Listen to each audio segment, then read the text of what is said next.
TNPSC group 2 group 4 சிலபஸ்ல இருக்க Thirukkural series தான் பார்த்துட்டு இருக்கோம். அடுத்த அதிகாரம் காலமறிதல்.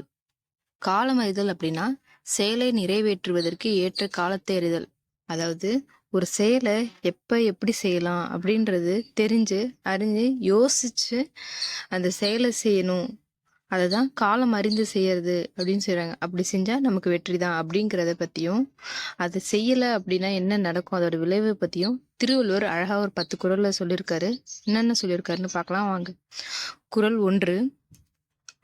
பகல் வெல்லும் கூகையை காக்கை இகல் வெல்லும் வேந்தற்கு வேண்டும் பொழுது. பகல் வெல்லும் கூகையை காக்கை இகல் வெல்லும் வேந்தற்கு வேண்டும் பொழுது. கூகைனா கோட்டான், இகல் அப்படின்னா பகை. பொருள்: பகல் பொழுதில் தன்னிலும் வலிய கோட்டானை காக்காய் வென்றுவிடும். அதுபோல பகையை வெல்ல கருதும் வேந்தர் ஏற்ற காலம் அறிந்து செயல்படுதல் வேண்டும். அதாவது பகல் நேரத்துல தன்னை விட வலிமையுடைய கோட்டான காக்கா வென்று விடுமா. ஏன்னா கோட்டானுக்கு பகல்ல கண்ணு தெரியாதுல்ல, அது சொல்லியிருக்காங்க. அது போல பகையை வெல்ல கருதும் வேந்தர் ஒருத்தவங்க நம்ம பகையை வெல்லணும் அப்படின்றவங்க நினைக்கிறவங்க ஏற்ற காலத்தை அறிந்து செயல்பட வேணும் அப்படின்னு திருவள்ளுவர் கூறுகிறார். பகல் வெல்லும் கூகையை காக்கை இகல் வெல்லும் வேந்தற்கு வேண்டும் பொழுது. இப்பாடல் காலமறிதலின் சிறப்பை கூறுகின்றது. இந்த குறள் காலமறிதலோட சிறப்பை பத்தி சொல்லுது அப்படின்னு திருவள்ளுவர் கூறுகிறார். குறள் 2. பருவத்தோடொட்ட ஒழுகல் திருவினை தீராமை யார்க்கும் கயிறு. பருவத்தோடொட்ட ஒழுகல் திருவினை தீராமை யார்க்கும் கயிறு. திரு அப்படின்னா செல்வம், தீராமை அப்படின்னா நீங்காமை. பொருள்: காலத்திற்கு பொருந்திய செயலை மேற்கொள்வதே செல்வத்தை நீங்காமல் நிற்குமாறு கட்டும் கயிறாகும். அதாவது காலத்திற்கு பொருந்திய செயலை தான் செய்யணும். அந்த காலத்துல என்ன செய்யணுமோ அதை தான் செய்யணும். அப்படி செஞ்சோம் அப்படின்னா நம்ம கிட்ட இருந்து செல்வத்தை நீங்காம இருக்கிறதுக்காக கட்டும் கயிறு அப்படின்னு சொல்றாங்க. அதாவது இந்த மழை அடிக்கிற காலத்துல உப்பு விற்க போனேன், காதலிக்கிற காலத்துல அவள் விற்க போனேன் அப்படின்லாம் சொல்லுவாங்க, மாவு விற்க போனேன். அதெல்லாம் தப்பு. இதெல்லாம் எந்தெந்த காலத்துல எது செய்யணுமோ அதை தான் கரெக்டா செய்யணும். அப்படி செய்யறோம் அப்படின்னா, அப்படி செஞ்சோம்னா அந்த செல்வத்தை நம்ம கிட்டே இருந்து யாரும் எடுத்துட்டு போக முடியாத அளவுக்கு கட்டுற ஒரு கயிறா இருக்கும் அப்படின்னு திருவள்ளுவர் கூறுகிறார். பருவத்தோடொட்ட ஒழுகல் திருவினை தீராமை யாருக்கும் கயிறு. குறள் 3. அருவினை என்ப உளவோ கருவியார் காலம் கருதி செய்யின். அருவினை என்ப உளவோ கருவியார் காலம் அறிந்து செய்யின். அருவினை அப்படின்னா செய்தற்கரிய செயல். தகுந்த கருவிகளோடு ஏற்ற காலமறிந்து செயல்பட்டால் செய்தற்கரிய செயல்கள் எவையும் இல்லை. அதாவது தகுந்த கருவிகளோடு, இப்போ நமக்கு ஒரு விஷயம் செய்யணும், இப்போ நான் இந்த எக்ஸாம் பாஸ் பண்ணணும் அப்படின்னா அதுக்கேற்ற மாதிரி படிச்சு இது பண்ணி நம்ம நல்லா கரெக்டாக ஞாபகம் வச்சிருக்கணும். அந்த கருவிகளோடு நம்ம செயல்பட்டோம் அப்படின்னா அந்த செயற்கரிய செயல்கள் எதுவுமே இல்லை, நம்மளை யாராலையுமே இது பண்ண முடியாது. நம்ம பாஸ் பண்ணணும்னு நினைச்சா அதுக்கேற்ற மாதிரி நம்ம படிச்சு ஹார்ட் ஒர்க் பண்ணி வச்சிருந்தோம் அப்படின்னா கண்டிப்பாக பாஸ் பண்ணிடுவோம். அந்த மாதிரி நமக்கு எந்த ஒரு விஷயம் செய்யணும் அப்படின்னாலும் அதுக்கேற்ற கருவியோடு போய் செஞ்சோம் அப்படின்னா நம்ம செய்தற்கரிய ஒரு கஷ்டமான செயல்ன்றது எதுவுமே கிடையாது அப்படின்னு திருவள்ளுவர் கூறுகிறார். அருவினை என்ப உளவோ கருவியார் காலம் அறிந்து செய்யின். அருவினைன்றது பண்பு தொகை, அறிந்து அப்படின்றது வினையச்சம். பகுப்பது ஒரு இளம் அறிந்து, அரி கூட்டல் இத்திந்து கூட்டல் இத்து கூட்டல் ஊ. அரி அப்படின்றது பகுதி, இத்துன்றது சந்தி, இத்து இந்தானது விகாரம், இத்துன்றது இறந்த, இத்து இட்டு இன்னு எல்லாமே இறந்த கால விடைநிலை, ஊன்றது வினையச்ச விகுதி. அடுத்து குறள் 4. ஞாலம் கருதினும் கைகூடும் காலம் கருதி இடத்தார் செய்யின். ஞாலம் கருதினும் கைகூடும் காலம் கருதி இடத்தார் செய்யின். ஞாலம் அப்படின்னா உலகம்.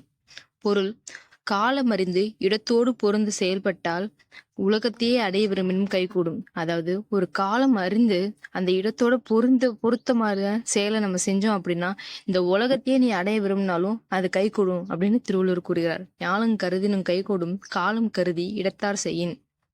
இம்மூன்று பாடலும் காலம் அறிந்து செயல்படுத்தலால் ஏற்படும் பயனை கூறுகின்றன. இப்ப லாஸ்டா பார்த்த 3 குறளுமே காலம் அறிந்து நீ செயல்பட்ட அப்படின்னா அதோட சிறப்பு எப்படி இருக்கும் அப்படின்றது திருவள்ளுவர் கூறுகிறார். குறள் 5. காலம் கருதி இருப்பர் கலங்காது ஞாலம் கருதுபவர். காலம் கருதி இருப்பர் கலங்காது ஞாலம் கருதுபவர். கலங்காது அப்படின்னா எதிர்மறை வினையச்சம். பொருள்: உலகம் முழுவதையும் ஆள கருதுபவர் அதற்குரிய காலத்தை எதிர்பார்த்து கலங்காமல் காத்திருப்பவர்.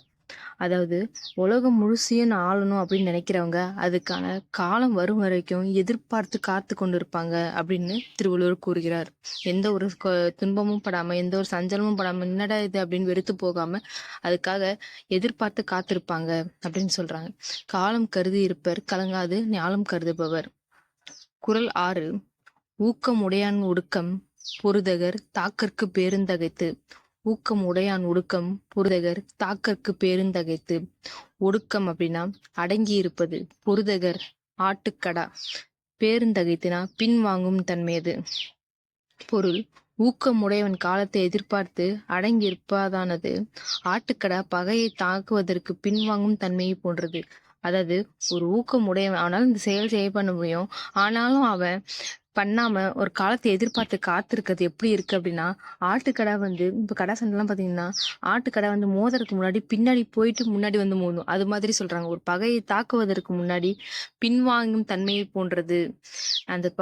அந்த செயலை செய்யறதுக்காக வெயிட் பண்ணிக்கிட்டு இருக்காங்க, எதையோ யோசிச்சுக்கிட்டு ஆலோசிச்சுட்டு இருக்காங்க அந்த ஊக்கம் உடையவன் அப்படின்றாங்க. இதுல ஊமை அணி பயின்று வந்திருக்கு. ஊமை அப்படின்னா ஒரு ஒரு எடுத்துக்காட்டு சொல்லி அதை அது போல அப்படின்னு வர்றதுதான் ஊமை அணி. இப்ப ஆட்டுக்கடா கூட நம்மளோட ஊக்கமுடையவனை இது சொல்லியிருக்காங்க, அததான் சொல்றாங்க. ஊக்கமுடையான் ஒடுக்கம் பொருதக தாக்கற்கு பேருந்தகைத்து. இவ்விரு பாடலும் உரிய காலத்திற்காக காத்திருத்தலின் சிறப்பு. இந்த 2 குறளும் என்ன சொல்றாங்கன்னா, உரிய காலத்துக்கான காத்திருப்போம்ல, அதோட சிறப்பு சொல்றாங்க. குறள் 7. பொல்லன ஆங்கே புறம் வேறார் காலம் பார்த்துள் வேற்பார் ஒல்லியவர். பொல்லன ஆங்கே புறம் வேறார் காலம் பார்த்துள் வேற்பார் ஒல்லியவர். பொல்லன அப்படின்னா உடனே, புறம் வேறார் அப்படின்னா வெளிப்படுத்த மாட்டார், உள்வேற்பார் மனதினுள் மறைத்து வைப்பர், ஒல்லியவர் அப்படின்னா அறிவுடையார். பொருள்: அறிவுடையார் பகைவர் தீங்கு செய்த உடனே சினத்தை வெளிப்படுத்த மாட்டார், அவரை வெல்லுதற்கான காலம் வரும் வரை அச்சினத்தை மனதில் மறைத்து வைப்பர். அதாவது அறிவுடையவங்க எப்படி அப்படின்னா, பகைவர் நமக்கு ஒரு தீங்கு செஞ்சுட்டாங்க அப்படின்னு உடனே சினத்தை காட்ட மாட்டாங்க. ஐயோ என்ன அடிச்சிட்டான், உடனே நான் அடிச்சே ஆகணும் அப்படின்றதுலாம் நினைக்க மாட்டாங்க. அவங்களுக்கு அவங்கள வெல்றதுக்கான ஒரு காலம் வரும் வரைக்கும் வெயிட் பண்ணி அச்சினத்தை மனசுல மறைச்சு வச்சு அதுக்கப்புறம் தான் தாக்குவாங்க அப்படின்னு திருவள்ளுவர் கூறுகிறார். பொல்லன ஆங்கே புறம் வேறார் காலம் பார் துள்வேற்பர் உள்ளியவர். குறள் 8.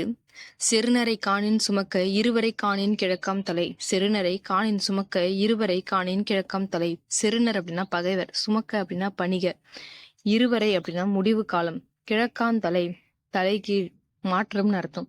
பொருள்: பகைவரை காணும் போது பணிவாக இருத்தல் வேண்டும். அப்பகைவருக்கு முடிவு காலம் வரும்போது அவர்தம் நிலைமை தலைகீழாக மாறிவிடும். அதாவது பகைவரை பார்க்கும் போது எல்லாமே நம்ம பணிவாக பொறுமையா இருந்துட்டு போயிடணும் அப்படின்னு சொல்றாங்க. அந்த பகைவருக்கு ஒரு முடிவு காலம் வரும்போது அவரோட நிலைமையை தலைகீழா மாறிடும் அப்படின்னு திருவள்ளுவர் கூறுகிறார். சிறுநரை காணின் சுமக்க இருவரை காணின் கிழக்காம் தலை. இந்த 2 பாடலும் பகைவரை எதிர்கொள்ளும் முறையை சொல்லுது.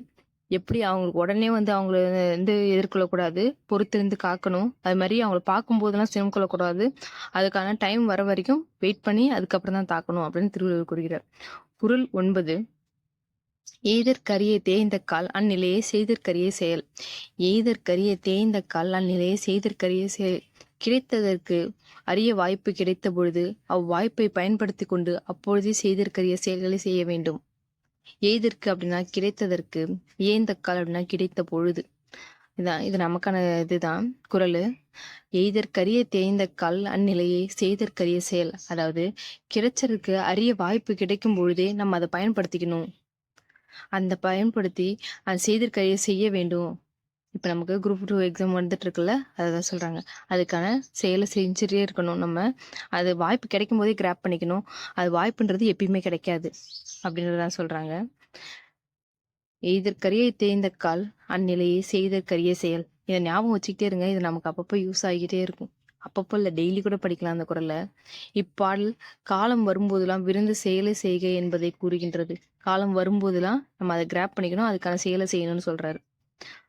குறள் 10. கொக்கக்க கூமும் பருவத்து மற்றதன் குத்தக்க சீர்த்த இடத்து.